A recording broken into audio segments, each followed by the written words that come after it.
"I don't know what the future holds," Jake said, his voice rough. But the weight of it was lighter than it had been in a long time. "But I know I don't want to waste any more time. Not anymore." Lila's smile softened, the edges of it touching her eyes. "Then let's stop looking back," she whispered, "and start looking forward." And in that moment, with the night air settling around them, Jake knew that the healing had begun. Not just for the town, not just for the shop, but for the two of them. They had finally found a way to move forward, not with regret, but with the kind of hope that only comes after healing. And maybe, just maybe, that was enough. The air in the shop was thick with the scent of fresh oil and sawdust, the hum of the radio barely reaching through the weight of silence between them. Jake wiped his hands on his rag, his eyes catching the soft glow of the overhead lights as he glanced toward the door. Lila stood in the doorway, framed by the fading daylight, her figure casting a long shadow across the floor. She didn't say anything at first, just stood there, as if letting the quiet between them settle, as if giving him space to breathe. He felt a shift inside himself, something that had been building for weeks, months, maybe even years. He had spent so long trapped in his own fear, telling himself that he wasn't enough, that his life couldn't be more than what it was. But today, standing in front of him, was the woman who had shown him the possibility of more, who had come back, not just for the town, not just for the project, but for him. And now, here they were. Lila took a step inside, her eyes locking with his. There was no hesitation in her gaze, no wall between them, only the soft understanding that had grown between them over the past few weeks. She wasn't asking for him to choose her, not in the way she had before. She wasn't asking him to leave the world he had built for something unknown. She was asking him to stay, to build something with her, to choose this, choose them. "I don't want to keep looking at the past anymore," Jake said, his voice rough but steady. "I don't want to keep pretending that I can't be more than this, more than what I've always known." Lila nodded, her lips curving into a small, knowing smile. "You don't have to be. You already are." He stepped closer to her, his boots scraping against the concrete floor. As he crossed the distance between them, the air between them shifted, charged with everything they hadn't said, everything that had been unsaid for so long. But it wasn't just about fixing things. It was about starting over, not from scratch, not from nothing, but from what they had now, what they had built. He reached for her hand, his fingers brushing hers. "I'm not running anymore," he whispered, the weight of the words sinking in. She squeezed his hand, the quiet connection between them grounding him. "Neither am I." They didn't need words anymore. They didn't need to explain everything, to fix every mistake or fill every gap.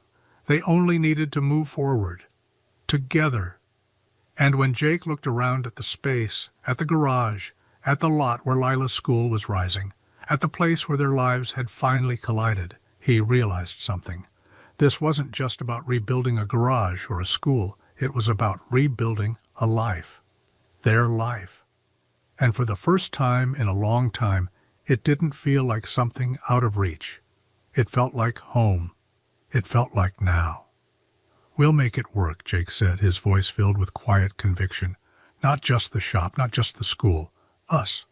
All of it." Lila's eyes softened, a mixture of relief and hope flashing across her face. "All of it," she echoed. And for the first time, they both knew that whatever came next, whatever they built together, it would be enough. It would be more than enough. It would be everything they had ever wanted. He thought she was just another rich stranger with car trouble. He didn't recognize the woman who once sat beside him in a college lecture hall quietly in love. Now she's a billionaire, and she's about to change his life forever. But not before uncovering the heartbreak he never knew he caused. If you've ever wondered what it means to get a second chance with the one who got away, this is a story that will stay with you. Stick around. This isn't just about love lost. It's about rediscovering who we are when the past returns, not with regret, but with purpose. Before we dive in, hit that subscribe button and drop a comment. Where in the world are you watching from? The late afternoon sun hung low over the winding country road, casting long shadows across the cracked asphalt. Heat shimmered off the pavement, warping the distant view like a mirage. A sleek silver car sat idle on the roadside, hood propped open, steam curling into the humid air like a ghost trying to escape. Jake Marshall spotted it from a distance as he rumbled along in his beat-up blue truck, the kind that had seen better decades. He squinted through the dusty windshield, slowing down instinctively. This stretch of road didn't get much traffic. And a car like that, a luxury coupe, low to the ground, polished to perfection, was out of place here, like a swan lost in the middle of a cattle ranch. He pulled over, gravel crunching beneath his tires, and stepped out. Boots hitting the road with a dull thud, Jake wiped his hands on the rag hanging from his back pocket. A woman stood by the car, arms folded, heels tapping lightly on the dirt, eyes fixed on the steam as if glaring at it might fix the problem. "You all right there?" Jake asked, approaching slowly. She turned toward him, and for a moment he felt something strange in his gut. Not recognition exactly, but a flicker, like a song you've heard once but can't place. She had dark eyes, sharp and observant, but not cold. Her features were calm, composed, even though her car was fuming, like it was about to catch fire. "Engine started overheating about 10 minutes ago. I pulled over as soon as the light came on," she said. Her voice was smooth, practiced, controlled. Jake nodded, moving past her to peek under the hood. "You did the right thing. Radiator's boiling. She's not going anywhere for a bit." "I figured," she replied, exhaling, but her tone carried something else. Frustration layered with disappointment. He crouched beside the front tire, examining the undercarriage. "You waiting on someone?" "No," she said after a pause. "Just passing through. I didn't expect to get stuck here." Jake shot her a sideways glance. Maple Ridge isn't exactly where most people end up by accident. She hesitated. "I used to live nearby, a long time ago." He didn't ask more. Some stories introduced themselves when they were ready. Instead, he went back to work, hands steady, eyes scanning for damage. What he didn't see, what he couldn't have seen, was the way she watched him. Not just curious, not just grateful. She was remembering him. The hiss of steam slowed as the engine cooled, but the tension in the air didn't. Jake leaned in under the hood, sleeves rolled up, calloused hands moving with a quiet confidence. Years of doing this, getting his knuckles scraped, breathing in the scent of scorched oil, had given him an ease most people didn't notice. But she noticed. She stood a few feet away, arms crossed tightly over her chest, watching the way his brow furrowed as he checked the hoses and clamps, the way he muttered softly under his breath when something wasn't quite right. His hair was longer now, scruffier than she remembered, and the sun had turned his skin a shade darker. But it was still him. Jake. He hadn't changed his walk. That same grounded stride, like every step mattered. That same voice, low, calm, steady. She remembered it from the library, from long nights sitting side by side, studying in silence, while her heart beat too fast. And now here he was, grease on his cheek, sweat beating at his temple, completely unaware. He glanced up. "You've got a cracked reservoir. That's what's leaking. Probably been like that for a while, just hadn't hit the boiling point until now." She didn't answer right away, caught in the pull of 100 old memories. A breathless laugh in a lecture hall, a shared umbrella in a sudden spring downpour, a letter she wrote but never sent. "I can get a temporary fix going, enough to get you back on the road, at least to town," he added, still crouched beneath the open hood. "That would be great. Thank you." Her voice nearly caught on the words. Jake nodded and turned back to the engine, completely at ease, completely in the dark. She hadn't expected this. A flat tire, maybe. An overheated engine, sure. But not him. Not here, not now. After everything she had built, everything she had tried to forget. Watching him now, she wasn't sure if she was grateful for the timing or terrified of it, because part of her, buried beneath years of silence and success, had never really stopped wondering, what if he'd loved her back? The first time she saw him again, it was like time folded in on itself. Not the man crouched under the hood now, covered in grease and concentration. Not the sunburned mechanic with a faint smudge on his cheek. No. When Lila had stepped out of her car and seen him walking toward her, she had seen something else entirely. A younger man, sitting across from her in a dusty lecture hall, scribbling notes with his left hand and spinning a pencil with his right. The same easy confidence, the same eyes, deep, unreadable, like he carried the weight of something he'd never talk about. Jake. It hit her so fast she couldn't breathe. She had rehearsed this moment in her head more times than she'd ever admit, what she'd say, how she'd say it, how it would feel to finally stand in front of the one person who'd haunted the edges of her memory for more than a decade. But now that it was real, now that he was standing just feet away, raking his hand through his hair like he always used to, she said nothing. He didn't recognize her, not even a flicker of hesitation in his voice, not even a second glance. And maybe that hurt more than she was willing to admit. She told herself it made sense. She looked different now. The girl she used to be had soft edges and second-hand sweaters. Lila now wore tailored coats and heels that clicked like certainty.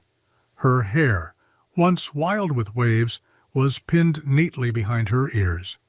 Her voice, once hesitant, was now smooth, trained for boardrooms and negotiations. Of course, he didn't recognize her, but still, part of her had hoped. As he worked, she watched every movement, fighting the twist in her chest. He had been her friend once, maybe almost something more. She had written that letter with shaking hands, sealing every word with hope. And when he never showed, never answered, she'd folded that version of herself into a box and buried it beneath ambition. Now here he was, alive in the flesh, asking about car trouble like nothing had ever passed between them. Maybe for him, nothing had. Jake tightened the last bolt and closed the hood with a heavy thud, wiping his hands on the rag stuffed in his back pocket.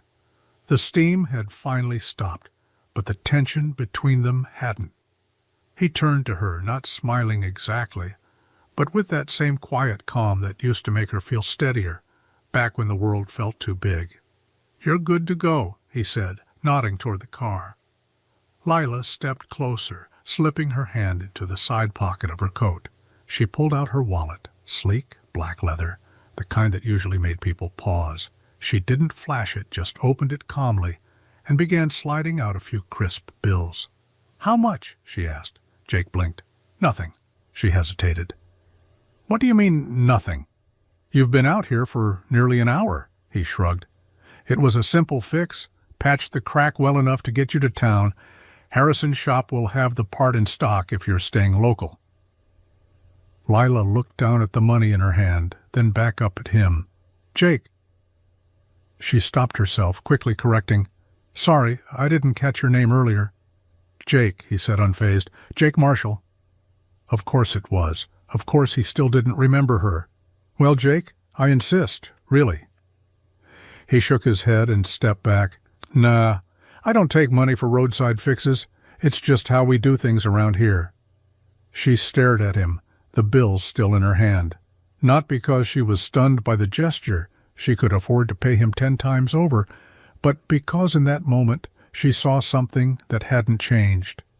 Despite everything life must have thrown at him, the calluses on his hands, the worn threads on his shirt, the quiet tiredness in his eyes, he was still that guy, the one who let her borrow his notes without hesitation, the one who once offered her half his sandwich without asking if she was hungry. He hadn't hardened. "Thank you," she said quietly, folding the money back into her wallet. Jake nodded, already heading toward his truck. "Drive safe." She watched him walk away, the sound of his boots against gravel fading, and all she could think was that maybe, just maybe, he hadn't forgotten how to be good. even if he had forgotten her. He was already halfway to his truck when she called out to him. "Wait!" Jake turned, wiping his palms against his jeans. The sun had dipped lower, bleeding orange across the horizon, casting his face in a warm glow. He looked back at her with that same calm patience that had followed him through everything he did, as if nothing ever rattled him, just like she remembered. She stepped closer, the gravel crunching under her designer boots, so wildly out of place on this dusty road that she suddenly felt foolish for wearing them. Her fingers tightened around the strap of her purse. She didn't know why she had stopped him. Maybe it was the sting of him not recognizing her. Maybe it was the ache that had been building since the moment he knelt beside her car. "Thanks again," she said, "for helping. I didn't expect to break down out here."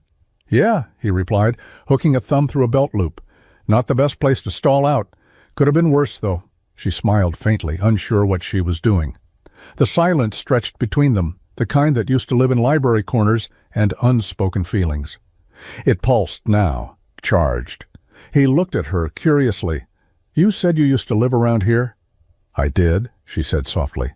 "It's been a long time." Jake nodded like that explained something. "Most people don't come back once they leave this place. Not unless they have to." She glanced down, the hesitation returning like a wave. Her name sat on the edge of her tongue, but something held it back. If she said it, Lila Whitmore, he'd know. Or maybe he wouldn't. And somehow that scared her more. He'd moved on, clearly. Maybe she should too. But she couldn't lie. Not to him. Not even now. "Lila," she finally said. "My name's Lila." There was a flicker in his eyes, barely noticeable. A second of pause, like something almost surfaced before slipping back under. "Well," he said, offering a nod. "Safe travels, Lila." And just like that, he turned and walked away. She drove slowly after she left the roadside, the silence in the car louder than the engine. Her hands stayed tight on the wheel, eyes fixed ahead, but her mind was already drifting, slipping backward through time into places she hadn't let herself go in years. The college library, that old corner table by the windows, with the cracked leather chairs and a view of the campus lawn. That's where they always met, not because they planned to, but because they both needed the quiet. He was always there first, pencil in hand, a half-empty coffee beside his notes. He never made a big deal when she sat beside him, never asked why she always came, but he shared his space, his silence, sometimes his smile. She had fallen for him there, quietly and without permission. Not all at once, but in pieces. The way he pulled his hood up when he studied. The way he tapped his foot when he was deep in thought. The way he let her copy his notes during finals week without ever making her feel small for needing help. There was one night she remembered more clearly than the rest. Midterms, rain drumming against the library windows. He had brought 2 sandwiches, handed her one without a word. She'd never told him how much that meant. How at that time her meal plan had run out and her bank account was nearly empty. He never asked questions, and she never said thank you. She had wanted to tell him how she felt. There were nights she'd stayed up rehearsing it, writing and rewriting the words in her head. Eventually, she wrote a letter. Honest, awkward, hopeful. She left it for him in his mailbox at the student center.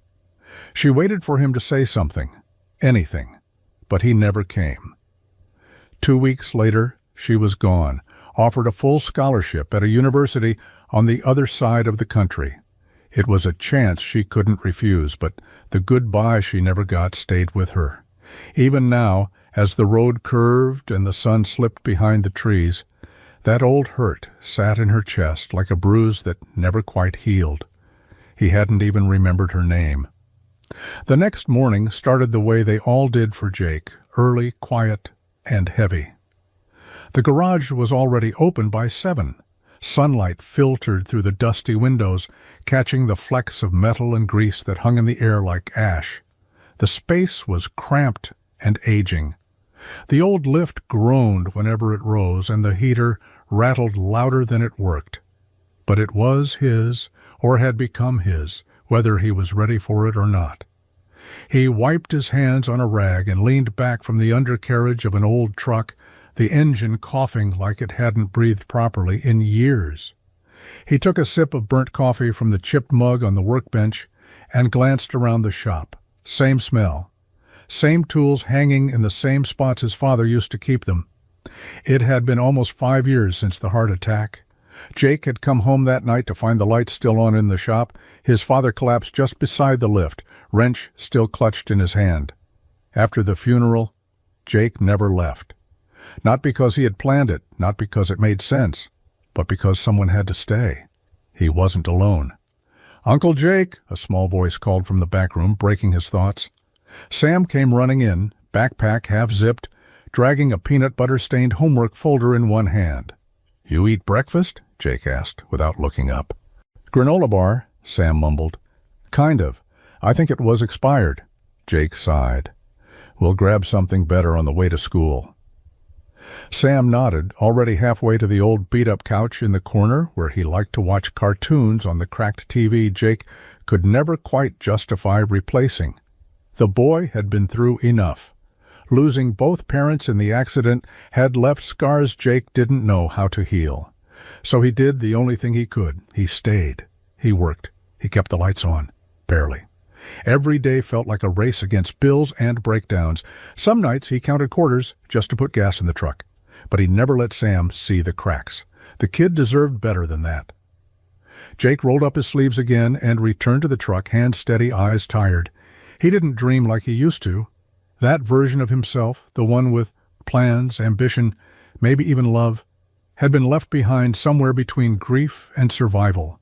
But he could still fix things, one job at a time, one bolt at a time. It wasn't much, but it was enough to keep going. Lila sat in the back of the black SUV as it rolled past the edge of Maple Ridge, the hum of the engine muffled against the silence in her head. Her assistant tapped away quietly on a tablet beside her, updating schedules and sending off emails, but Lila barely noticed. She was staring out the tinted window, watching her past slip back into view, one cracked sidewalk and rusted mailbox at a time. It had been 12 years. The buildings were smaller than she remembered. The gas station still had the faded sign that creaked in the wind. The diner still sat on the corner with the same peeling paint and crooked blinds. It was all here, untouched by time and somehow heavier because of it. "Miss Whitmore, the zoning rep confirmed your walkthrough for tomorrow morning. Would you like me to push the board call?" her assistant asked, glancing over. "No, keep it," Lila replied. Her voice was composed, clipped, the way it always was when she was trying to outrun emotion. She hadn't told anyone of the full reason she was coming back. Not the board, not her assistant, not even the press who kept speculating about her next move. The story they were fed was clean. The CEO of tech giant Virion Labs was investing in her hometown. A charitable land redevelopment project, build a school, revitalize the community, create opportunity. But the truth was messier. It wasn't about land. It was about closure. She had built an empire on code and vision, on late nights and boardroom battles. She'd broken barriers and stock records, made headlines and enemies. But nothing she'd built, not the high-rise offices, not the billion-dollar acquisitions, had ever quieted the question that still pulsed in the quiet. What would have happened if he had answered? Jake Marshall, the boy who had made her believe she could be seen before the world knew her name. The boy who had left her waiting, alone with a letter in her hand and hope curdling in her chest. She was back now, with power, money, and control over everything, except the feeling that somehow, even after everything, she still needed to know why he never came, and if she was being honest, whether he even remembered her at all. Lila stood at the edge of the vacant lot, arms folded across her chest as the wind tugged at her coat. The land had once belonged to the Whitmore family, 3 overgrown acres of weeds, broken fence posts, and memories she hadn't dared touch until now. In the distance, the town stretched quietly under the pale morning sky, the rooftops of Maple Ridge unchanged, like a photo frozen in time. She should have felt proud. In just over a year, this place would be transformed. A state-of-the-art learning center, tech labs, mentorship spaces, scholarships for the local kids. A gift to the town that raised her. A legacy with her name on the cornerstone. But pride wasn't what sat in her chest. It was the letter. She had written it during her last week of college, in a dorm room emptied of everything but nerves and the ache of goodbye. Jake had missed her subtle hints, the long looks, the jokes that landed a little too soft. So she wrote everything down, how she felt, how she wanted him to come with her, or at least meet her halfway. She told him he mattered, that maybe what they had wasn't nothing, even if it had never been said aloud. She left it in his mailbox the day she left, and waited, and waited. He never came. For years, she'd told herself it didn't matter, that she'd moved on, outgrown that version of herself, the girl who believed in love letters and daydreams. She buried it under work, under the titles and IPOs and Forbes lists. But some wounds don't heal when ignored. They just grow quieter. Why hadn't he answered? Had he read it and thrown it away? Had he laughed? Or had it simply never mattered to him the way it did to her? That question had haunted her more than she'd ever admit. And now, after seeing him again, alive, real, and unchanged in ways that made her chest ache, the question roared back to life. Did he forget? Or did he choose not to remember? She needed to know, not because she was still that girl, but because she couldn't fully become the woman she'd become until she finally closed the door that had never been locked, only left ajar. Jake was under the hood of an old Ford when he heard the crunch of tires on gravel outside the garage. He didn't look up right away. He was elbow-deep in a stubborn alternator and already running behind on 2 other jobs. But something about the sound made him pause. Too smooth, too expensive. Not the kind of vehicle that usually pulled into his shop. He wiped his hands and stepped out into the sunlight, squinting toward the entrance. There she was. Lila. He blinked once, unsure if he was seeing right. Same sharp eyes, same calm expression. Dressed in a cream blazer that looked more at home in a boardroom than anywhere near motor oil. She stood next to the same silver coupe he'd patched up days ago, arms resting lightly on the roof, like she wasn't entirely sure why she was there. Jake raised a brow, surprised but not unfriendly. "Didn't think I'd see you again?" She offered a small smile, controlled and unreadable. "Car's been acting up again. Thought I'd come to the expert." He walked over slowly, towel still in hand. "That quick, huh? Should have charged you after all." She let out a soft laugh. It sounded honest. "Would you believe me if I said I just happened to be passing through again?" "No," he said plainly, then smiled, "but I'll take a look anyway." Lila nodded, but she didn't move toward the car. Instead, she stayed there, just watching him. Something about him, his ease, his groundedness, felt like a different language compared to the polished, ruthless energy of the people she usually dealt with. Jake circled the front of the car and popped the hood, glancing over his shoulder. "Still overheating?" She shook her head. "No, just noisy. Thought maybe something got missed." He didn't call her out, didn't ask questions, just nodded and got to work. But as he leaned back into the engine, Lila stood in silence, heart pounding harder than she expected. She wasn't here for the car. Not really. She needed to see him again. And she needed to know what kind of man Jake Marshall had become, because part of her still wasn't sure if she wanted closure or a reason to stay. The day was fading fast, the light softening as the evening crept in. Jake wiped his hands on his jeans and leaned against the worn workbench, catching his breath. He hadn't expected the day to stretch on this long, but it had. When you owned a garage, time didn't always follow your schedule. But Lila had stayed, hadn't left after the engine check like most customers did.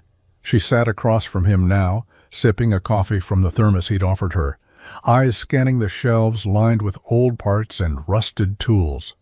Her silence wasn't uncomfortable, though. It was a quiet understanding, like 2 people who had nothing in common, yet knew the value of simply existing in the same space. "You really haven't changed much, have you?" she said, her voice low, almost to herself. Jake looked up from the engine manual he'd been absent-mindedly flipping through. "What do you mean?" She glanced up then, meeting his eyes. "You're still here, still fixing things. People." He chuckled softly, rubbing the back of his neck. "What can I say? Some of us don't make it out." His gaze dropped, almost instinctively, to the faded photograph of his father on the wall beside him. It had been years since he let himself think about what might have been, what could have been. Lila's smile was faint, but it wasn't the pitying smile he expected. It was something else. Understanding, or maybe just shared loss. "You've built something here," she said, almost as if to herself. "A life." Jake didn't know how to respond to that, so he didn't. Instead, he picked up a rag, absent-mindedly wiping down the counter. Her presence was beginning to settle under his skin in a way he hadn't expected. She didn't ask for anything, she didn't push. And yet, he felt this unspoken weight hanging between them. "I had a lot of plans when I was younger," he finally admitted, breaking the silence. "I thought I was going to do more than this." She nodded, leaning back in her chair, eyes still steady on him. "We all do." "Guess we end up where we're meant to," he said, the words almost bitter in their simplicity. Lila didn't speak for a moment. When she did, her voice was softer, almost hesitant. "I don't know about that," she said, staring into her coffee like she was weighing the truth of her own words. "Some of us are just waiting." Jake raised an eyebrow, his gaze never leaving her. "Waiting for what?" Her eyes met his again, briefly, before dropping. "For something to remind us who we used to be, or maybe just who we could have been." She let the words linger in the air like a question neither of them wanted to answer. He swallowed, something tight in his chest. The flicker of recognition, the feeling that he should know her, that he did know her, nagged at him again. But it didn't settle. He couldn't place it. Couldn't understand why it felt like something was slipping just out of reach. "I don't know about all that," he muttered, looking away. "But I know how to fix a car when it breaks, and that's enough for me." She didn't respond. Instead, she studied him for a moment, like she was searching for something, or maybe just waiting, like she'd said. Jake wasn't sure, but the question that had been eating at him finally slipped out before he could stop it. "Why did you leave, Lila?" Her name sounded different now, like a door that had been left ajar for too long. She met his eyes again, and for a second he could almost see it. The girl he remembered, the one who'd written that letter. But it was gone, before he could grab hold of it. "I had to," she said softly, standing up slowly, "just like you had to stay." Jake didn't have an answer to that. Maybe he never would. Lila stood at the entrance of the old library, the massive oak doors creaking slightly as she pushed them open. The air inside was thick with the musty scent of old pages and ink, a smell that used to bring her comfort, used to make her feel like she was on the cusp of something new, something big. But now it felt more like a weight, a reminder of a time when she thought she had all the answers. The library was quieter than it used to be, the shelves still filled with the same worn books, but the room felt different, less alive, less full of the energy that had once pulsed through its walls. She walked slowly between the aisles, fingers brushing against the spines, a distant echo of the nights she'd spent here, sitting next to Jake at their usual table by the windows. They had studied together, laughed together, shared secrets between textbooks. There had been something simple, something easy about those moments. It had felt like the world was wide open, and they were both just stepping into it side by side.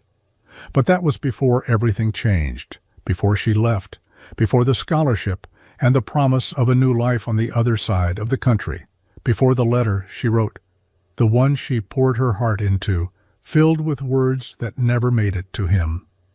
She stopped at the window by their table, the one they used to sit at, in silence, except for the occasional soft conversation.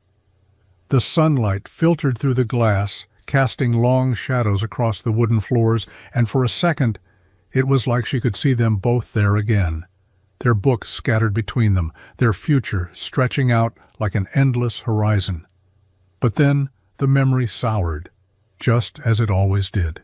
He hadn't come, not for her, not for the letter. The words she'd written, the hope that had bloomed in her chest, had meant nothing to him. She had left, thinking she would come back, thinking things would be different when she returned, but they weren't. He hadn't even remembered her name, hadn't even remembered her letter. And now, standing here, surrounded by the ghosts of a life that had never come to be, she couldn't shake the feeling that everything she'd built, everything she'd become, had been built on something broken. She had thought he would be a part of it, but she was the only one who had carried that weight, the only one who had kept waiting, kept wondering. Why? She stepped away from the window, the ache in her chest growing sharper. The silence in the room felt oppressive now. The library wasn't just a place for learning. It was a place of lost dreams, of unanswered questions. And she had no answers, only this endless knot in her stomach, reminding her that some things, some people, could never be fixed. Jake leaned against the workbench, wiping the sweat from his forehead with the back of his hand. The garage was quiet for once, the steady hum of a broken-down truck his only company. He had just finished replacing a part he had been putting off for days, the engine still cold from the earlier repairs. He set down the wrench, his eyes scanning the cluttered shelves, the half-empty toolboxes, and piles of forgotten parts scattered across the dusty floor. His hand brushed against something unfamiliar, an envelope tucked under a stack of receipts in the corner of the drawer. It was out of place. Not the kind of thing you'd expect to find in a shop like his. He pulled it free, fingers catching the edge of the yellowed paper, the name on the front in neat, looping script. Lila Whitmore. He froze. The name hit him like a punch to the gut, memories he had buried for so long surging to the surface. Her, the girl from college, the one he had forgotten, or tried to, the one who had left without a word, without explanation, the one who had written him a letter he had never received. The envelope looked ancient, like it had been forgotten by time itself. The edges were worn, frayed from age. He hadn't thought about her in years, hadn't wondered what might have been if he had just taken the time to read whatever she had written. Maybe it didn't matter, maybe it never had. But his hands trembled as he held the envelope, the weight of it settling heavily in his palm. There was something about this moment, the way it felt like fate had placed this forgotten piece of his past in his hands. He turned the envelope over, as if it might give him an answer just by looking at the back. But there was nothing. No return address, no sign that it had ever been opened. Jake swallowed hard, staring at the letter like it was a ghost. Why hadn't he opened it? Why had it sat in this drawer all these years, tucked away with forgotten receipts and broken parts? His thoughts swirled, and the questions piled on top of each other. Did she still think about him? Had she regretted leaving without a word? Was this letter the reason she had come back into his life? He could feel his heart beating faster, the old emotions that had never fully faded rising to the surface. He hadn't expected to find this today. He wasn't sure if he was ready for it either. But now that he had it, he couldn't leave it unread. With a sigh, he tore open the envelope. Jake sat at the workbench, the letter in his hands, the words on the page blurring as his mind struggled to piece together what he was reading. Lila's handwriting, so familiar and tender, held the same weight it had when he first saw it, the same sincerity he remembered in her eyes when they sat side by side in the library. She had written to him. She had poured herself into this letter, and yet, somehow, it had never reached him. His chest tightened as he reread the last line, the one that left no doubt in his mind about how she had felt, how she still felt. The letter was full of everything he had wanted to hear, everything he had needed to know all those years ago.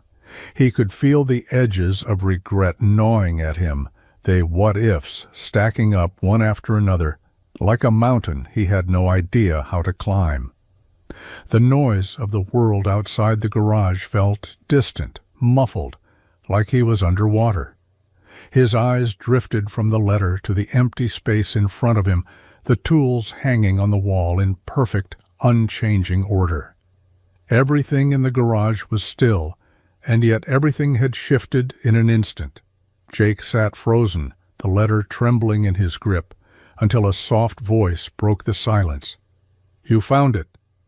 He turned slowly, his heart skipping at the sight of his mother standing in the doorway. She was older now, her hair graying at the temples, but the lines on her face hadn't changed. She was still the woman who had kept everything together after his father's death, who had kept the house running and the bills paid, while Jake tried to hold on to the remnants of his childhood. She had always been the strong one, the one who never let him see the cracks. He didn't say anything at first, just stared at the letter in his hands.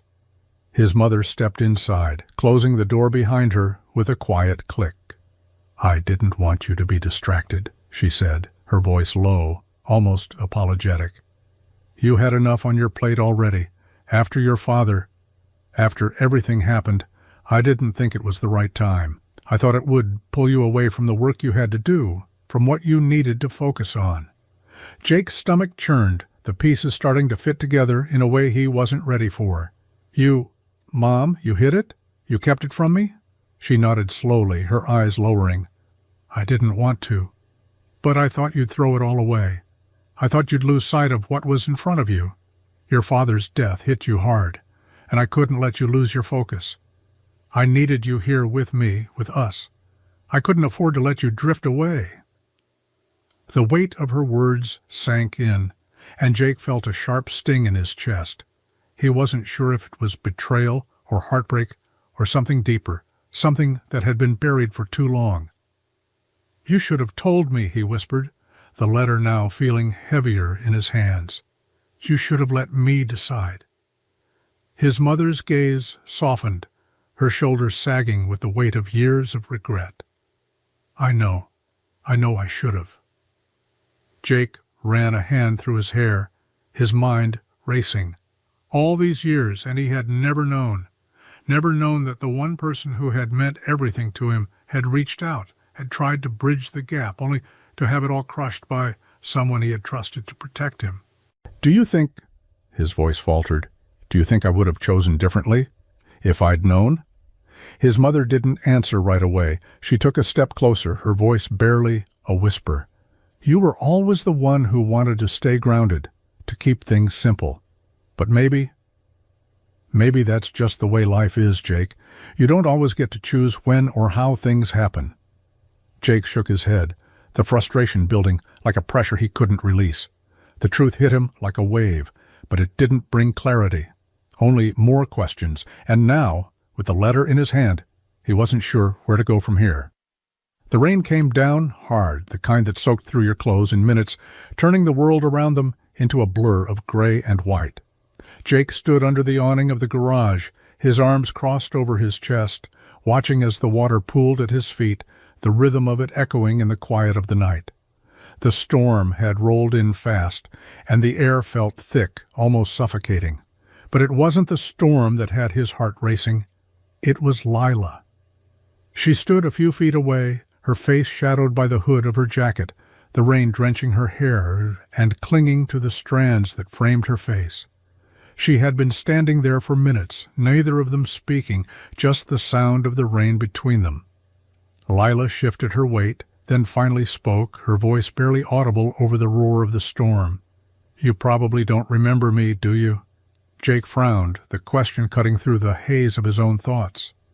He had asked himself the same thing for the past few days. Why had she come back? But now, hearing her ask, the weight of it hit him hard. He could barely place her face, let alone the voice that sounded so familiar. He felt the flicker of recognition gnawing at the back of his mind, but it wasn't enough. Not yet. He stopped himself, unsure how to answer. He was staring at her, but the truth was, something about her unsettled him. There was a quiet intensity in the way she stood there, like she had a secret she was just waiting to drop. "I don't know what you're talking about," he finally said, his voice distant, defensive. Lila took a step forward, her wet hair plastered to her face, her expression both distant and desperate. "Jake," she said, this time clearer, the name falling from her lips like it was supposed to be a revelation. "It's me, Lila, from college." The world seemed to stop. The name hit him like a sucker punch. He could feel his throat tighten, the air in his lungs suddenly thick and suffocating. His chest went cold, then hot, as everything he thought he'd left behind rushed back. Lila, the girl who had written him that letter, the girl he had let slip away without ever knowing why. Her face was familiar now, her eyes full of something he didn't understand, a mixture of longing, regret, and something else he couldn't name. But in her eyes there was no mistaking it. She wasn't just someone from his past. She was the past he had buried, the one that had never let him go. Lila seemed to read the confusion in his expression, the way his face faltered as he tried to piece it together. Her gaze softened, and for a moment she looked almost vulnerable. "You don't remember, do you?" she whispered, the rain washing away the last remnants of the distance between them.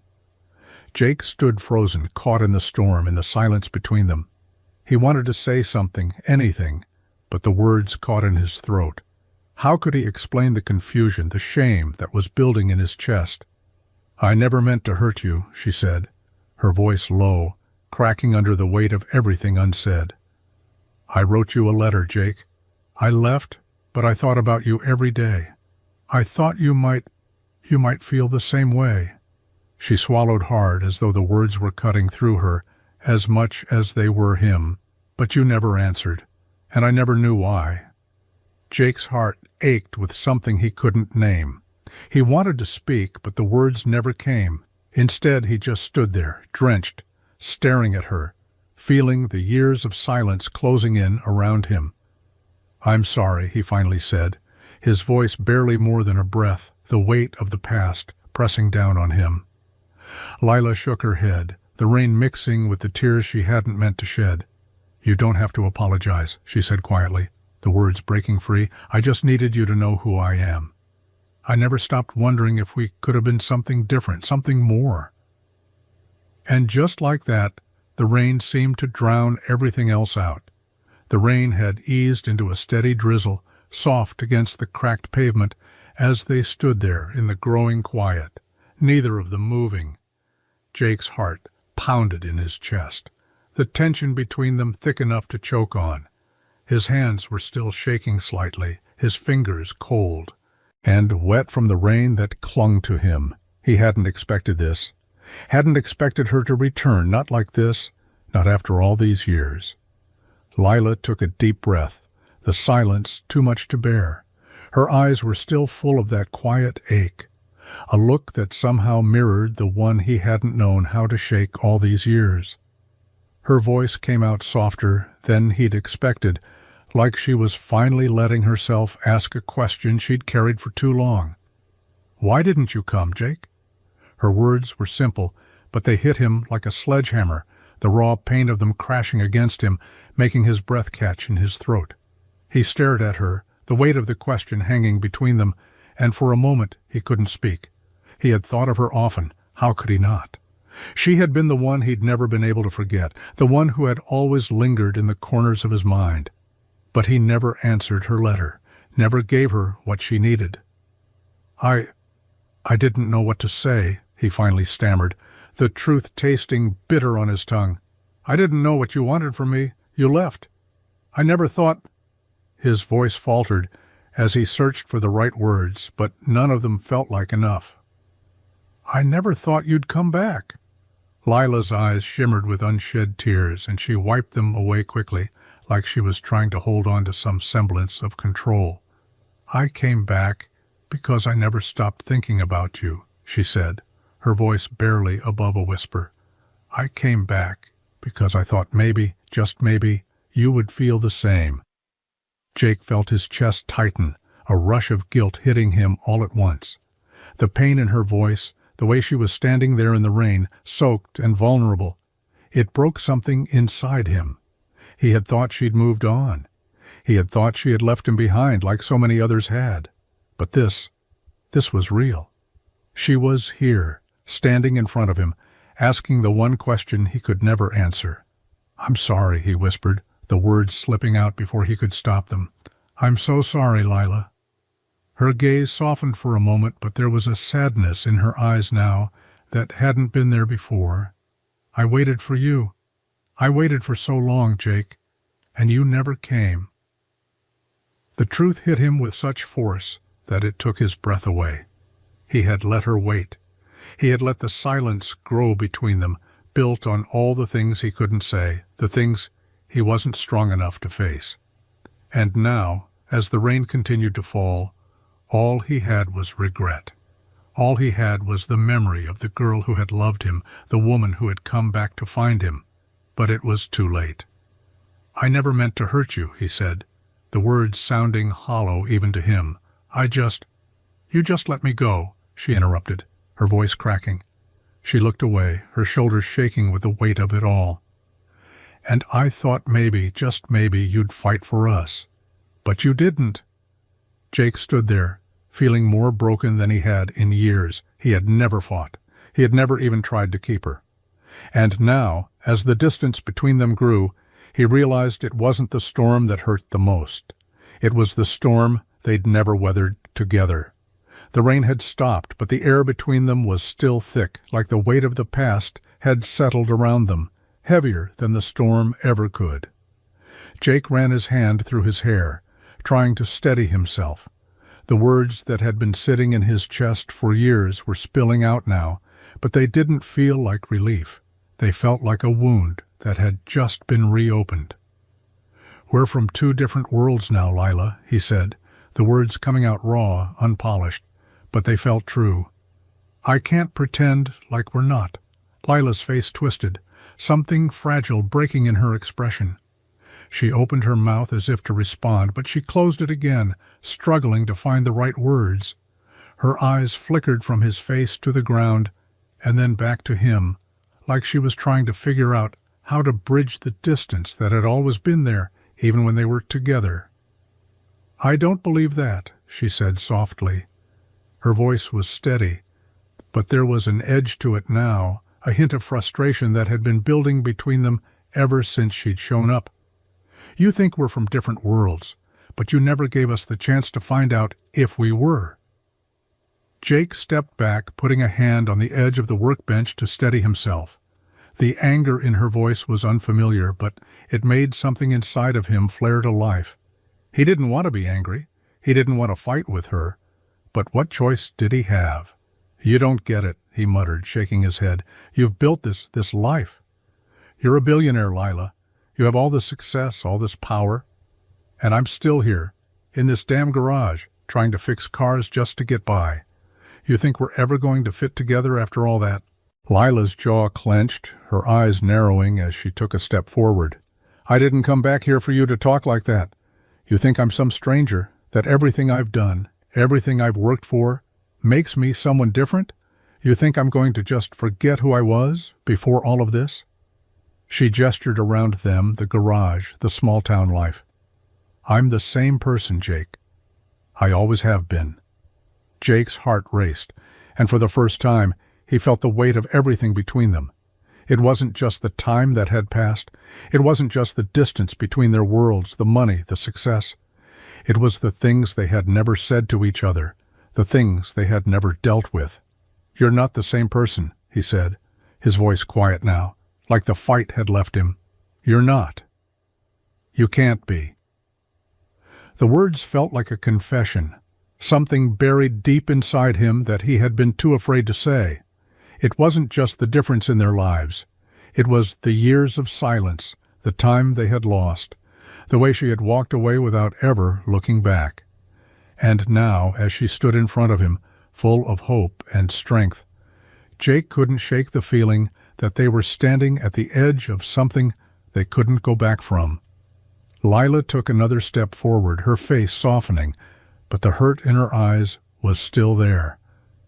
"I didn't leave because I wanted to. I left because I thought you didn't care."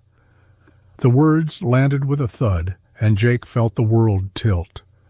"I always cared," he said, his voice barely a whisper, "but I didn't know how to fight for it." For a moment, neither of them spoke, just standing there in the stillness that followed. Jake felt the wall between them grow higher, stronger. He wanted to tear it down.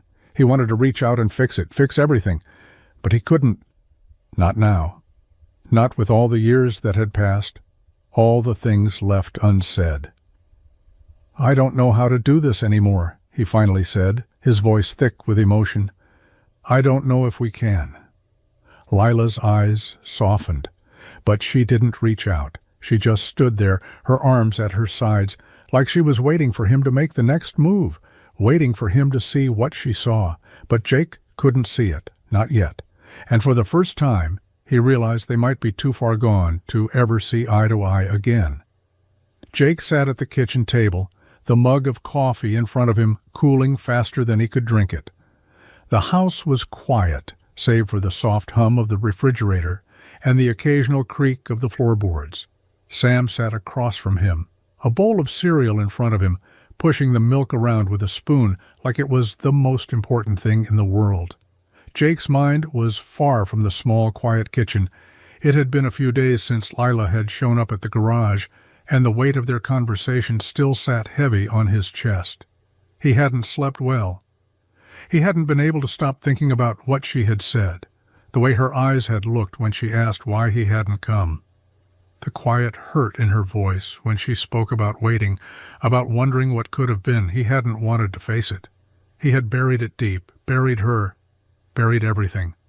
He'd told himself that he couldn't let her back in, that they were from different worlds, that they didn't fit anymore. But deep down, he knew the truth. He was scared, scared of what it meant to open up to her again, scared of what it meant to admit he'd never stopped caring. Sam set down his spoon and looked at Jake with an intensity that belied his age. "You're not fooling anyone, you know." Jake blinked, caught off guard by his nephew's sudden directness. "What do you mean?" Sam leaned back in his chair, crossing his arms over his chest. "You're doing that thing again, acting like nothing's wrong, like you've got everything under control when you don't. I've seen it before." Jake sighed, rubbing his hand over his face, trying to brush away the exhaustion that clung to him. "It's complicated, kid. It's always complicated." Sam's voice was soft but firm. "But that doesn't mean you should just keep pretending it doesn't matter. You can't keep running away from it." Jake looked up at him, the weight of his words sinking in. "I'm not running, Sam." "Yeah, you are," Sam said quietly, his eyes unwavering. "You've been running from her for years, and now she's back, and you're still trying to hide. But you can't keep pretending it's not there. You can't keep pretending she doesn't matter." Jake opened his mouth to argue, but the words wouldn't come. Sam was right. He had been running. For years he'd told himself that he didn't need her, that the life he had now was enough. But the truth was, he didn't know how to deal with what he felt for her, not after everything. And now, with her standing in front of him again, with the past rising up between them, he felt lost. Sam leaned forward, his voice quieter now, softer. "You can't keep pushing her away, Uncle Jake. You have to face it. You have to face her, or you're going to regret it." Jake's heart squeezed in his chest. He wasn't sure he could face it. He wasn't sure he could face her. But Sam was right. He had to stop hiding. He had to stop pretending he didn't care when he knew, deep down, he always had. Do you think it's too late?" Jake asked, his voice barely above a whisper. Sam shrugged, a small, knowing smile tugging at his lips. "I don't know, but you'll never know if you don't try." Jake stared at the table for a long moment, the silence between them stretching, the weight of everything settling into his bones. He didn't have all the answers. Hell, he didn't even know where to start. But one thing was clear. He couldn't keep running from this. Not anymore. Jake wiped the sweat from his brow, squinting against the harsh midday sun. The truck was barely running, the engine coughing as it sputtered through the rough gravel of the project site. He had been driving by this plot for weeks now, hearing the buzz of construction equipment and seeing the signs that promised new development. But today, something was different. He had expected a new housing development, maybe a few offices, but what he saw made his stomach drop. The land that had once been open, overgrown, and empty was now filled with machinery, workers, and scaffolding. They were building something bigger than he could have imagined. He parked the truck at the edge of the site and climbed out, his boots kicking up dust as he moved closer. The signs were clear now. Virion Academy, empowering the next generation. He froze, his breath caught in his throat. The name on the sign sent a chill down his spine. Lila. He hadn't known what to expect when she returned. Hell, he hadn't known if she would even want to see him again. But this was something else entirely. He had always known she had big plans, had always known she was destined for greatness, but to see her name on this massive project, right next to his garage, it hit harder than he ever could have prepared for.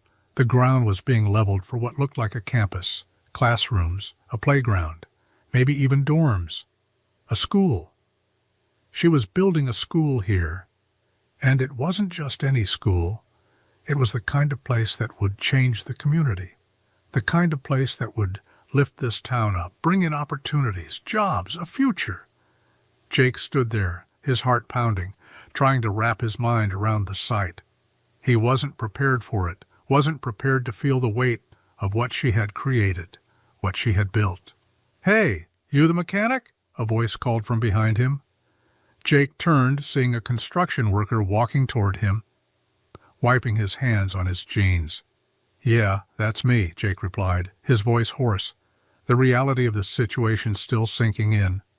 "The boss told me to let you know," the worker said, eyes scanning the site. "We're putting in a new road here. We might need to reroute a couple of things on your side. You'll have access, but it'll be a bit tighter for a while." Jake nodded absently, but his mind was miles away. The worker didn't seem to notice the way his gaze kept shifting toward the center of the site, toward the place where Lila's plans were taking shape. A school right next door. He swallowed hard, his chest tight. He hadn't even known. She hadn't told him. After all these years, after everything they had shared, everything they hadn't shared, she hadn't even considered telling him. The weight of it crushed him. She was building something bigger than either of them, something that would change everything about this town. And he was still here, stuck in the same place, his garage, his life, his small corner of the world. Jake clenched his fists at his sides, the old hurt flaring up again, the feeling of being left behind, the feeling of being too small for someone like her. She was out there, doing something that mattered, and he was here, buried in oil and grease, fixing broken engines. Without thinking, he turned and walked toward his truck. The project site loomed behind him like an open wound, and he couldn't shake the feeling that he was no longer part of her world. Not anymore.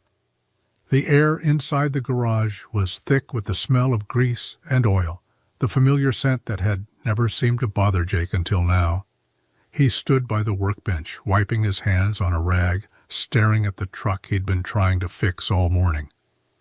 The sounds of the world outside, traffic, workers, the low hum of the construction site next door, filtered in through the open door.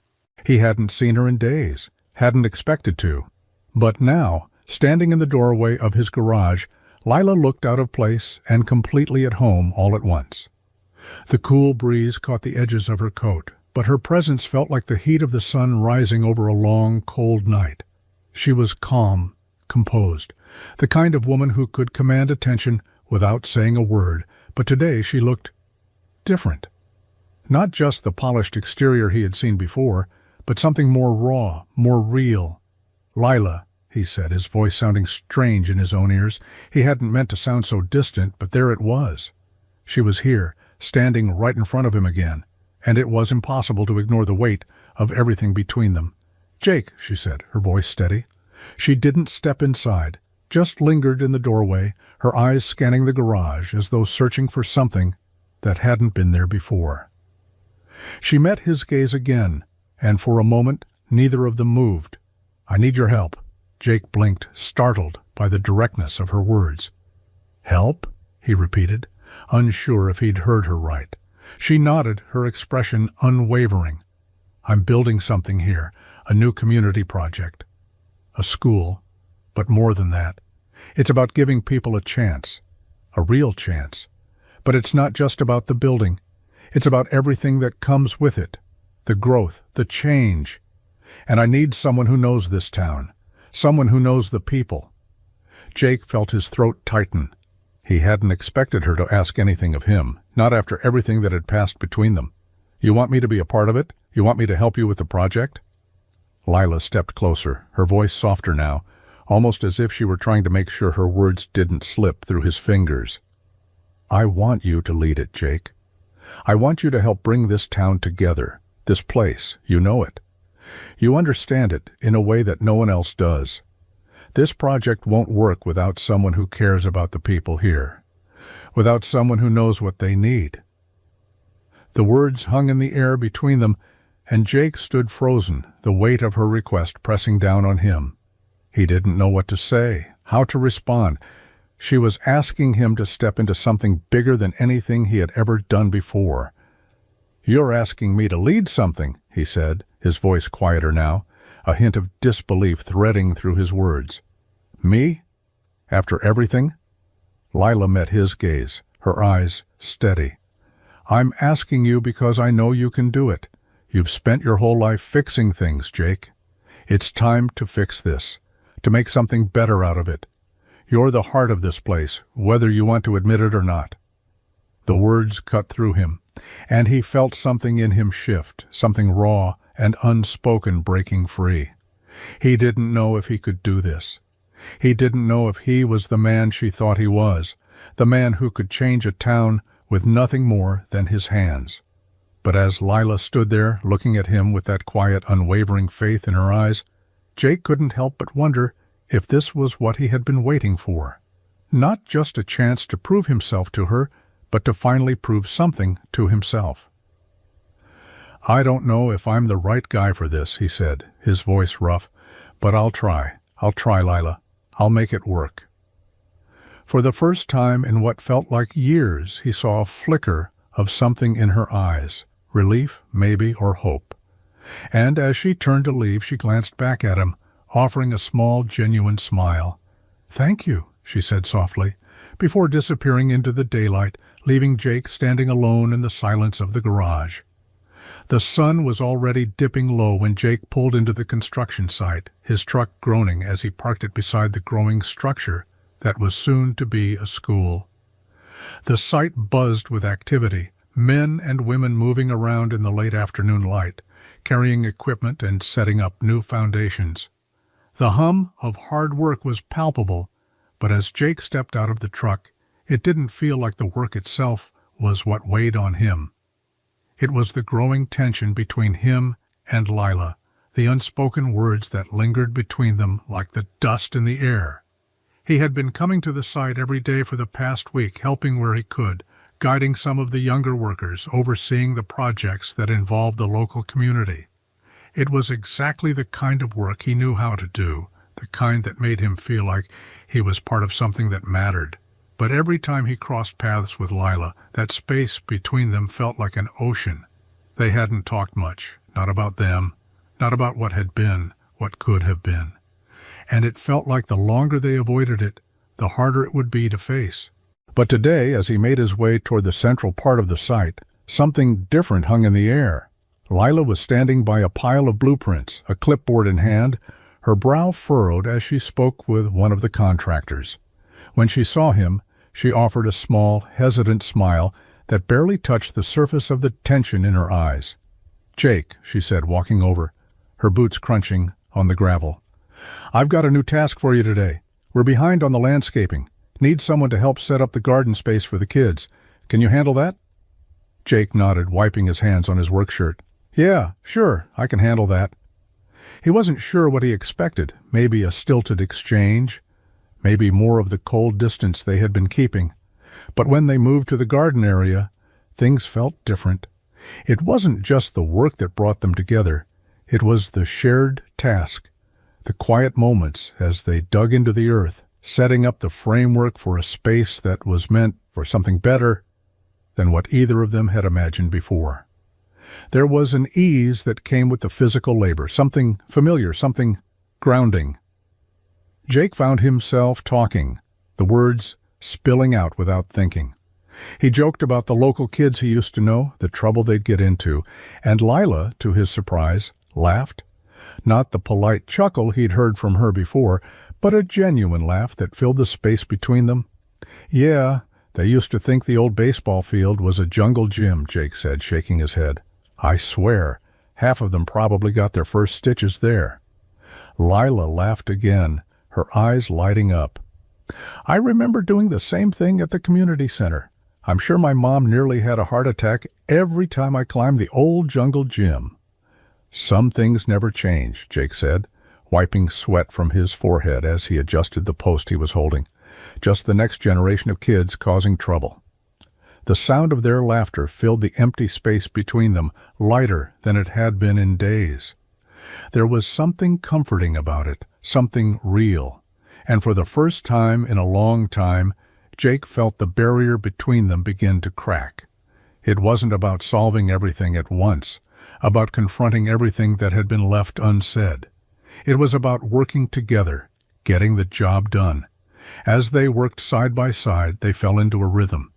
It wasn't perfect, but it was easier, and that small, quiet connection they shared started to seep back into their movements, their words, as they fell into a comfortable silence, each lost in their own thoughts, but not alone. When the sun finally set, casting long shadows across the site, they stood back, taking in the work they had done. The garden space was coming together, ready for the kids to run and play and learn. And as Jake looked over at Lila, he saw something in her eyes that wasn't there before, something softer, something hopeful. Maybe it wasn't perfect. Maybe it wasn't enough. But for the first time in a long while, Jake felt like he was exactly where he needed to be. The barn smelled like hay and dust, but tonight it was filled with the hum of voices, the clink of glasses, and the low, steady beat of a country song playing over the speakers. It wasn't supposed to be a formal event, just a small gathering for the workers, a thank you for all the late nights and hard days they'd put in at the site. But as Jake stepped inside, he couldn't shake the feeling that it wasn't just the work that had brought them here. It was more. It always seemed to be more when Lila was around. She was standing by the punch table, laughing with a few of the other women from the community.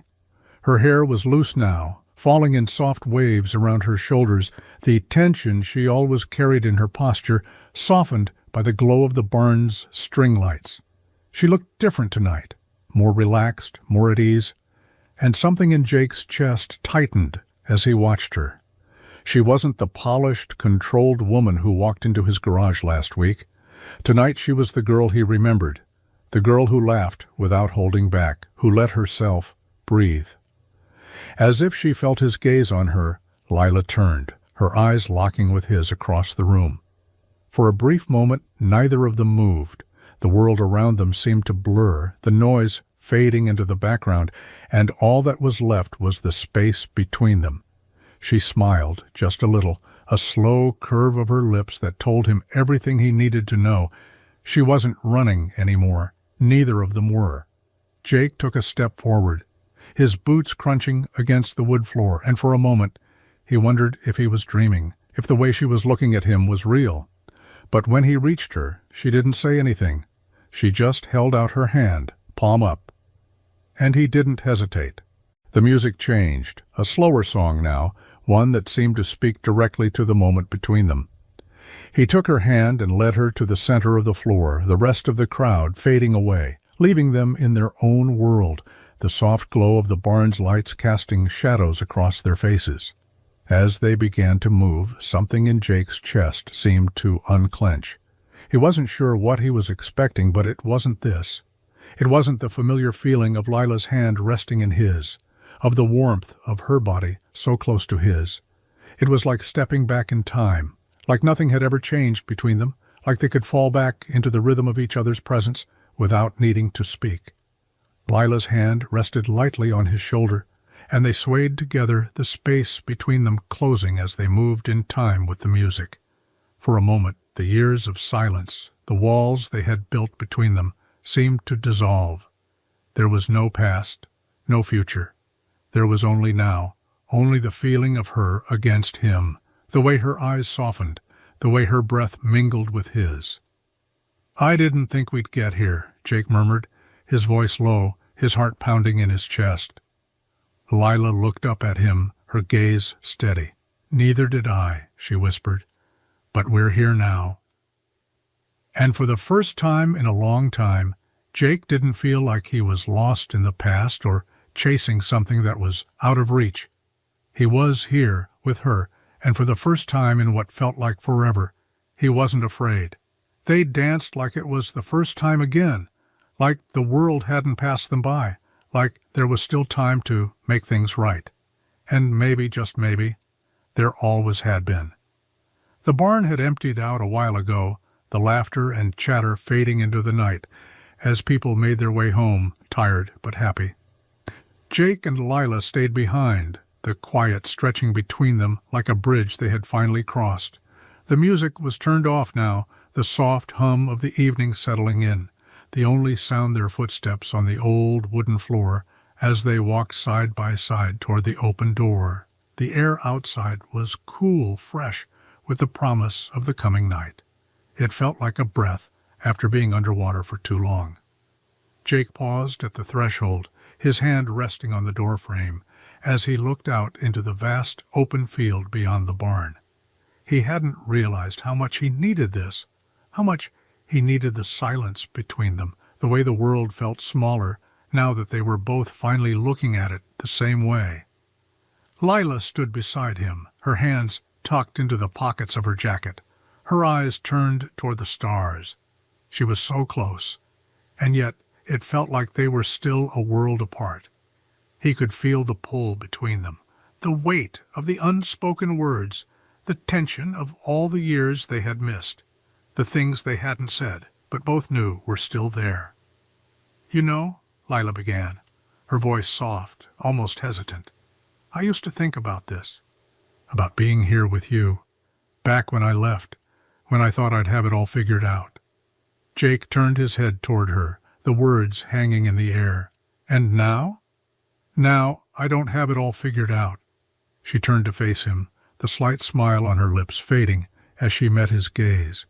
"But I think I'm finally ready to stop pretending I don't feel anything." He felt his breath catch in his throat, the weight of her words sinking in. He had spent so long running from this, running from the truth of what they could have been, what they still could be. His heart raced as the space between them closed, his gaze never leaving hers. He had been afraid for so long, afraid of what it would mean to be vulnerable again, to let someone back in, especially her.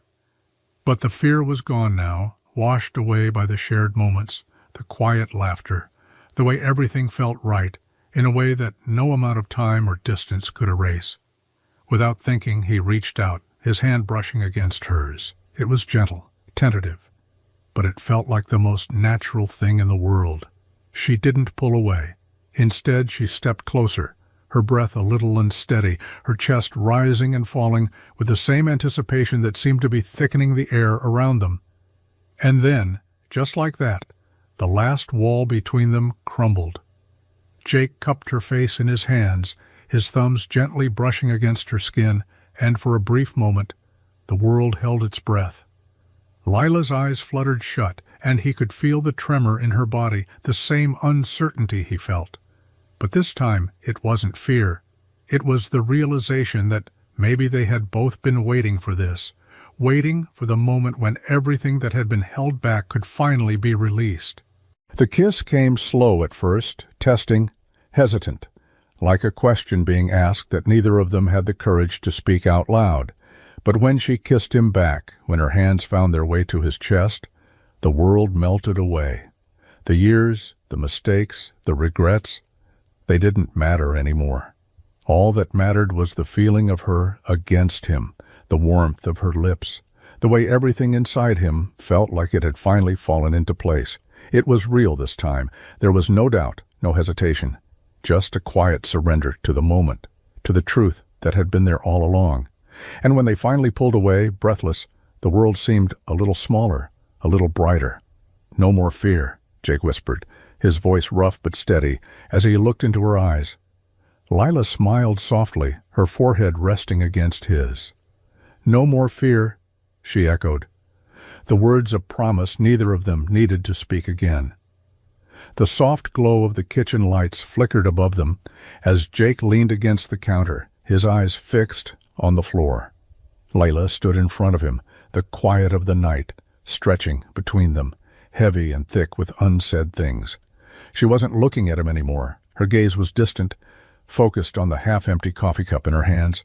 He could feel the weight of her presence in the room, the tension that had been building over the last few days, ever since the kiss, since the moment everything between them had shifted again. She cleared her throat, breaking the silence, but her voice was softer than usual. "Jake, I want you to come with me." The words landed heavy, unexpected, and the air in the room seemed to freeze. He looked up at her, not quite understanding. "What?" "I want you to come with me to the city," she repeated, her voice more firm now. "I'm building a life there. I've built a future there." Her eyes searched his face, like she was looking for some kind of confirmation. "I don't want to do it alone." Jake's heart skipped, a wave of panic crashing over him before he could suppress it. He wasn't prepared for this. Not now. Not when everything was finally starting to feel like it might actually work between them. "Lila," he started, but the words wouldn't come. She stepped closer, placing the coffee cup down on the counter, the gentle click of porcelain the only sound between them. "I've already got everything figured out, Jake. The place, the work, the opportunity for you. Everything. I've been trying to convince myself that I can build it all without you, but I can't. Not anymore. I want you there." Her voice wavered just a little as she reached for his hand. He didn't move. Her fingers brushed against his, and he felt the weight of her gaze on him. He could see it in her eyes, the hope, the rawness, the fear of offering something that might be rejected. She wanted him. She wanted him to step into her world, to leave behind everything he had built, everything he knew. But what would that even mean for him? What did it mean for them? "I can't just leave," he finally said, the words rough as they left his mouth. He pulled his hand away, shaking his head. "I've got this place. My life is here, my work, my family. It's not that simple." Lila's face softened, but there was a sadness in her eyes that made his chest tighten. "You think it's easy for me?" Her voice was barely above a whisper. "You think I want to live in a world where you're not a part of it, where I'm still looking over my shoulder hoping you'll come back? I've waited for this, Jake. I've waited for you to finally see what I see." He could feel his pulse pounding in his ears, the weight of her words hanging in the air like an anchor pulling him down. He wanted to say yes. He wanted to be with her, to build something new, to take a chance. But the fear, the uncertainty, gripped him tightly. What if it wasn't enough? What if he wasn't enough for her in that world? What if he couldn't fit into the life she had built? "I don't know if I can leave this behind," he muttered, his voice thick with regret. "I don't know if I'm ready for that." She took a deep breath, steadying herself before speaking. "I'm not asking you to leave everything. I'm asking you to come with me. I want us to build something together. But I can't do that if you're too afraid to step forward." Her words stung, the truth of them like a sharp twist in his gut. He was afraid. Of course he was afraid. But that didn't change the fact that she was asking him to take a leap into a life he wasn't sure he could keep up with. "I need time," he said finally, his voice quiet, almost apologetic. "I need time to think." Lila nodded, the faintest trace of disappointment in her eyes. She didn't say anything more, didn't push. She just stood there, her gaze soft, waiting for him to make a choice he wasn't ready to make. Jake stood by the window, staring out at the fading light as it stretched over the fields that bordered the town. The familiar sight, the rusted trucks on the side of the road, the half-empty diner, the old brick buildings lining the main street, had always felt like home. But tonight the town felt smaller somehow, as if everything he'd spent his life building had suddenly started to feel like something he needed to escape. Lila's words echoed in his mind, her offer to move to the city, to leave this place behind. She had tried to make it sound so easy, so full of opportunity, but the truth of it hit him in the chest like a punch. He didn't want to leave, not yet. Not when he could still see something in this town that needed fixing, that needed him. His fingers tightened around the edge of the windowsill as he thought about the people here, the ones who had never left, who had struggled the same way his father had, the same way he had. They didn't have the luxury of just packing up and moving on to something better. They had to make it work, or they didn't make it at all. The sound of footsteps behind him broke his thoughts, and he turned to see his nephew Sam standing in the doorway, arms crossed, his face serious. The kid had a way of reading Jake, always knowing when something was off. "You're thinking about leaving, aren't you?" Sam's voice was quiet, but there was no mistaking the question in his tone. Jake sighed, running a hand through his hair. "I don't know," he muttered, his voice low. "Lila, she wants me to come with her. She wants me to leave all of this behind and start fresh, but I can't just do that, not when there's so much here that still needs fixing." Sam took a step forward, his eyes narrowed, but with a look of understanding. "You don't want to leave, do you?" Jake shook his head, the weight of his decision sitting heavy on his chest. "No, I don't. But I don't know if staying here is enough anymore. I don't know if I'm enough." Sam's gaze softened, his arms dropping to his sides. "You don't have to go to the city to make things better, Uncle Jake. You can do it right here. You've been fixing things your whole life, fixing cars, fixing what's broken. Maybe it's time to fix this town." The words hit Jake harder than he expected. He had spent so many years telling himself that leaving, that moving on, was the only way to escape the weight of his past, the weight of the small life he'd built. But maybe Sam was right. Maybe the solution wasn't in running away. Maybe it was in staying and fighting for something better here, in the place that had shaped him. "I'm tired of running, Sam," Jake said quietly, his voice thick with emotion. "I'm tired of pretending like there's something better waiting for me somewhere else.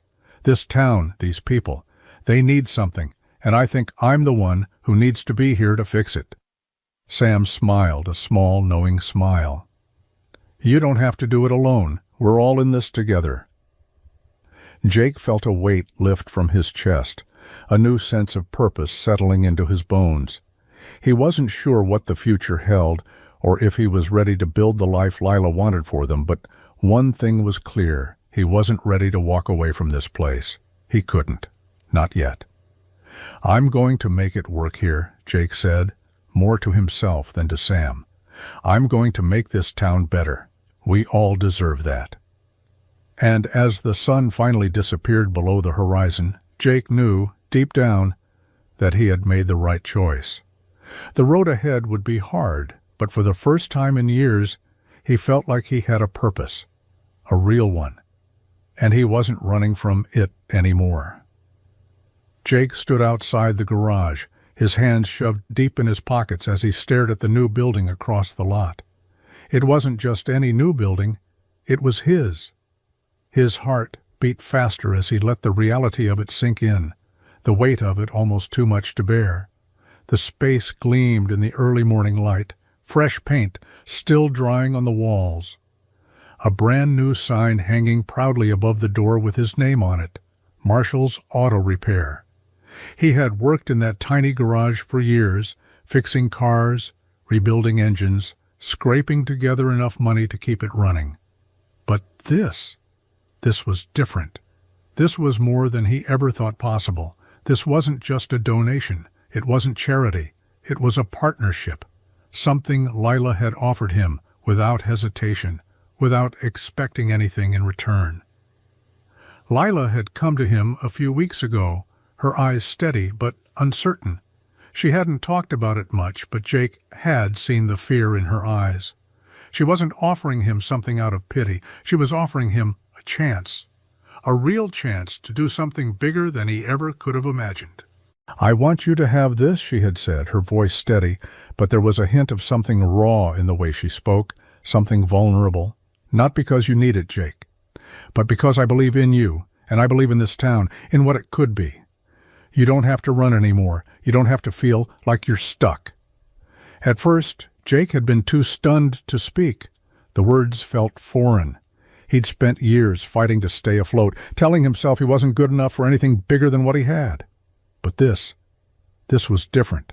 This was a chance to rebuild, not just the garage, but the entire vision of what his life could be. And it wasn't something handed to him.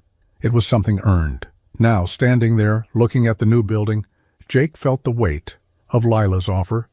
She hadn't just funded a new shop. She had given him a new future, one that would be his, one he could take ownership of. And it wasn't just about fixing cars anymore. It was about fixing what had been broken inside him, about trusting in himself again. When Lila had told him, "This is yours. We'll build it together," she had meant it.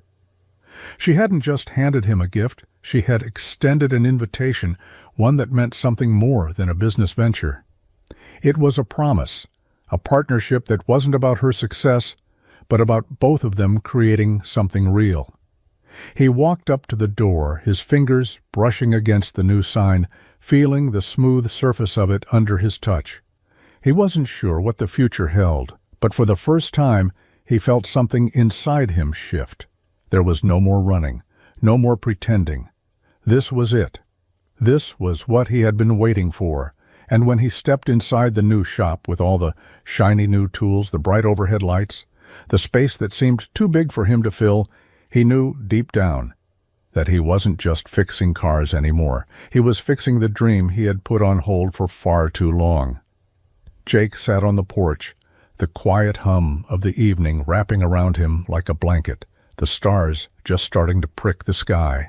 He could hear the distant sound of crickets, the rustling of the wind through the trees.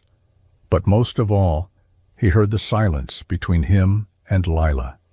It had been there for days now, since the new shop had opened, since the shift in their lives had begun to settle in. Lila stood at the edge of the porch, her hands tucked into the pockets of her jacket, her gaze cast down toward the dirt road that led into town. She was quiet, but not distant. There was a calm about her now, a peace that seemed to settle over everything, as if they had reached some unspoken understanding that the past was no longer something to fight against.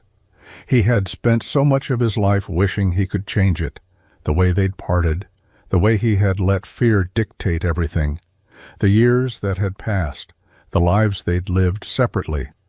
He thought about how many times he'd imagined what it would have been like if he had done things differently, if he had shown up when she needed him, if he had let her in instead of pushing her away. But tonight, as he sat next to her, there was no bitterness, no longing, just the quiet understanding that they had both carried the weight of the past long enough. "I used to think about what we could have been," Lila said, her voice low, almost as if she were speaking to herself. Jake turned his head to look at her, the words from so many years ago suddenly hanging in the air between them. "Yeah, me too." He paused, his hands resting on his knees, as if the weight of his own thoughts had made his body heavy. "I used to think that maybe if I had just done it differently, maybe if I had gone after you, things would have turned out better. But I don't think about that anymore." Lila's eyes met his, her gaze steady, unwavering. "We didn't get to choose back then, Jake. We were different people. We couldn't have known what we were missing or what it would cost us." He felt a lump form in his throat, something raw and unspoken that had been building for years. "I'm sorry," he whispered. "I should have fought for us. I should have seen what we could have had, but I was too afraid. I was too afraid to lose what I had here." Lila reached out, her fingers brushing against his. It was small, simple, but it felt like everything in that moment. She gave him a small smile, one that spoke more than any words could. "It's not too late, Jake." He let out a breath he didn't realize he'd been holding, And for the first time in years, the weight of the past seemed to lift just a little. They weren't erasing what had happened between them, but they were finally letting go of it. They weren't going to rewrite their history, but they could finally find peace with it. What they could have been no longer mattered. What mattered now was what they were, what they could be, together. And that, in the quiet of the night, was enough.